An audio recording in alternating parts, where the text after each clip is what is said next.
Welcome, my beautiful English learners, to English Made Easy, the podcast dedicated to helping you master the language you love.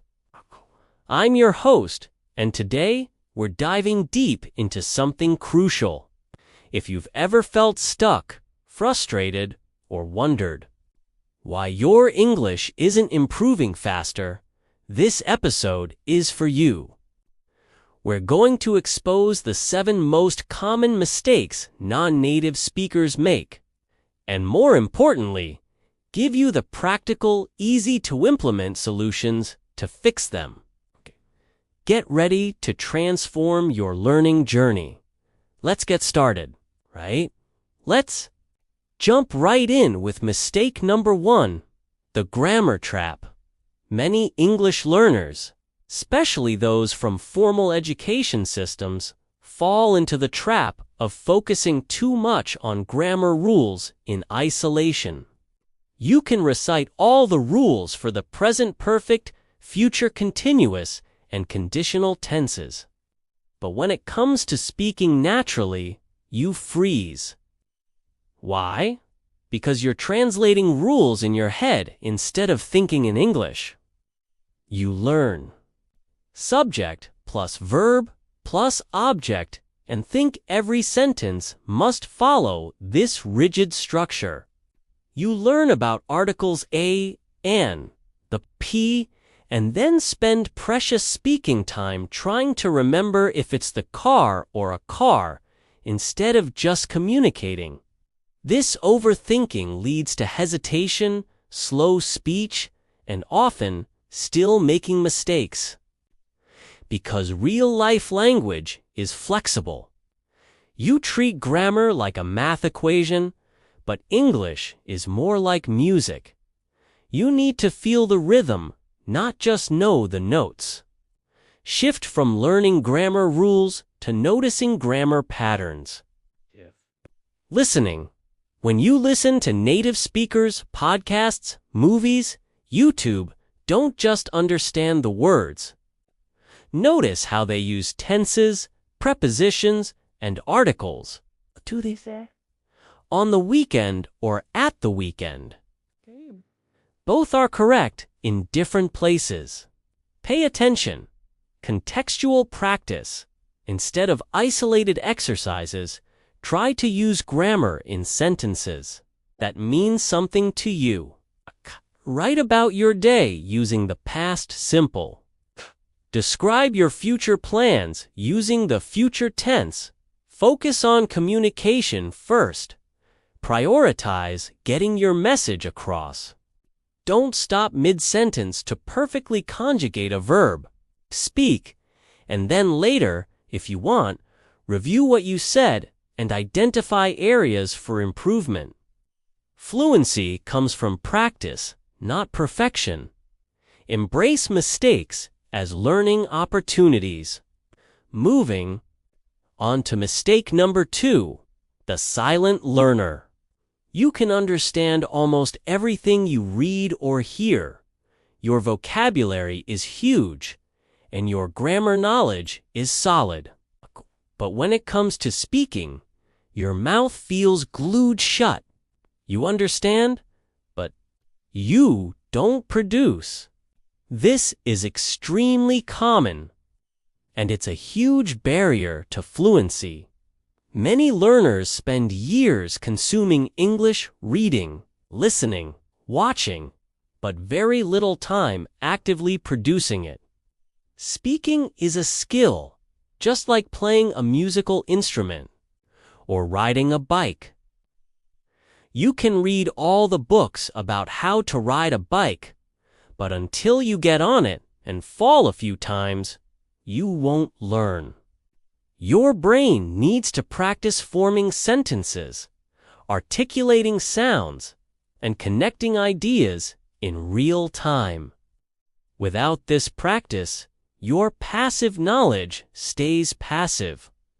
Embrace the speak out loud principle. Talk to yourself. Yes. It sounds a bit crazy, but it works. Describe your day, narrate your actions, Now I'm making coffee. I need to go to the store, or even just read aloud from a book.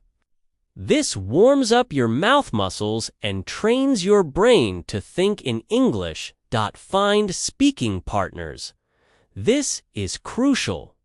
It could be a language exchange partner, a tutor, or even a brave friend. Don't wait until you're perfect. Start speaking today. Record yourself. Use your phone to record your voice. Listen back. You'll often hear things you didn't realize when speaking. It helps you identify pronunciation issues, hesitation, and areas where you can express yourself more clearly. Don't be afraid to hear your own voice. Let's tackle mistake number 3, ignoring pronunciation. You've probably heard it before. Just make sure people understand you. While that's true, ignoring pronunciation completely can lead to misunderstandings, a lack of confidence, and even frustration for both you and the listener.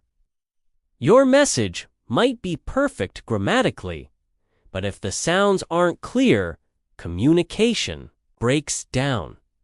Many languages have different sounds or don't use certain sounds found in English, like the TH sound, or the difference between R and L. If you don't practice these, your speech can sound unclear or make it harder for native speakers to follow, even if your vocabulary is rich. You might accidentally say one word when you mean another, for example, sheet instead of seat. Give your mouth a workout. Listen and repeat shadowing. This is a powerful technique. Listen to a short audio clip or a sentence from a podcast, then try to repeat it exactly as you hear it, mimicking the speed, rhythm, and intonation. Don't just repeat words, repeat sentences, even short phrases. Focus on problematic sounds. Identify the English sounds that are difficult for you. For example, V, W, R, L. Watch YouTube videos specifically on these sounds. Practice them in isolation and then in words. Learn about stress and intonation. English isn't spoken in a flat tone. Words have stressed syllables and sentences have a rhythm. Attention. To which words are emphasized in a sentence, this changes meaning. For example, I didn't say he stole the money, someone else said it, versus I didn't say he stole the money, someone else stole it. Now for mistake. Number 4, the vocabulary list hoarder. You have notebooks full of new words, flashcards covering your walls, and apps bursting with thousands of terms. That's great, but are you using these words or just collecting them? Many learners know hundreds, even thousands, of words but struggle to recall them in conversation. Learning a word means more than just knowing its translation. It means understanding its nuances, when to use it, which prepositions go with it, and what synonyms, antonyms it has. If you only learn a word in isolation, it sits alone in your brain and doesn't connect to your active vocabulary for speaking or writing. It's like having a library full of books you've never opened. Contextualize and activate your vocabulary. Learn in phrases, not just single words. Instead of just happy, learn to feel happy. A happy moment, happily ever after. This gives you ready-made chunks of language. Use new words immediately. As soon as you learn a new word, try to use it 3 to 5 times in different sentences. Write sentences, say them aloud, or try to use them in your next conversation. Connect. New words to old ones. When you learn enormous, think of big, huge, giant. How are they similar? How are they different? Create a web of related words in your mind. Use thematic learning. Focus on vocabulary for specific topics. Travel, cooking, business meetings. This helps you recall relevant words when you're discussing that topic. Let's address mistake number 5. Translating in your head. This is perhaps one of the hardest habits to break. When someone speaks to you in English, your brain translates it to your native language. You think of a response in your native language. And then you translate that response back into English before speaking. This is an incredibly slow and inefficient process. Your brain has to do double the work. Slows down your listening comprehension and makes your speaking incredibly slow and unnatural. You often end up with sentences that sound grammatically correct in your native language, but are awkward or incorrect in English because you're applying your native language's sentence structure directly. It also prevents you from thinking in English. Force yourself to think directly in English. Start small. Narrate simple actions in your head in English. I am walking. The car is red. Describe things around you. Look at objects and describe them mentally in English. This is a wooden table. It has 4 legs. It is old. Summarize in English. After watching a short video or reading an article, try to summarize it in your head or out loud, only using English. Don't be afraid to say or ah. It's better to pause and think in English than to translate back and forth. These natural hesitations are part of language. Next up, mistake number 6. The perfectionist paralysis. This mistake is driven by fear.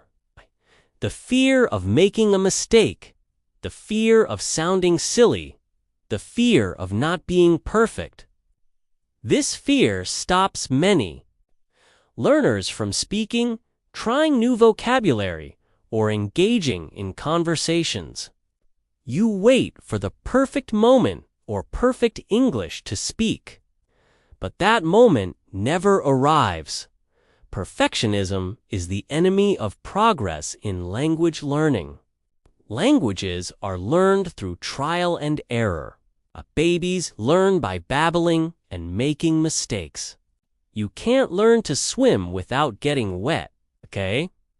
If you're constantly worried about being wrong, you won't take the necessary risks to grow. This leads to stagnation and a lack of confidence, reinforcing the idea that your English isn't good enough. Embrace mistakes as your best teachers. Shift your mindset. Understand that mistakes are not failures.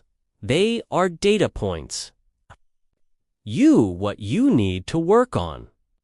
Every mistake is a step forward, not backward. Focus on progress, not perfection. Celebrate small victories. Notice when you use a new word correctly or when you understand a difficult sentence. Don't only focus on what you can't do yet. Get comfortable with imperfection. Native speakers make mistakes all the time. Focus on clear communication. Most people are impressed that you're speaking a second language.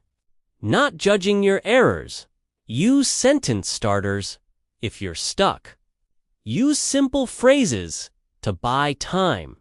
That's a good question. Let me think for a moment. What I mean is, dot dot dot.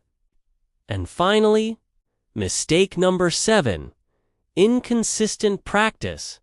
You have bursts of intense study, a whole weekend dedicated to English. Then, for 2 weeks, nothing. This stop-and-start pattern is incredibly common and one of the biggest reasons why progress feels slow and frustrating. Language learning is like building muscle. You can't go to the gym once a month for 10 hours and expect to get strong. You need regular, consistent effort. Short, daily practice is far more effective than long, infrequent sessions. Your brain needs continuous exposure and repetition to form new connections and solidify knowledge. When you stop, you forget, and then you have to start almost from scratch again. Build a sustainable, daily English habit. Small, manageable chunks.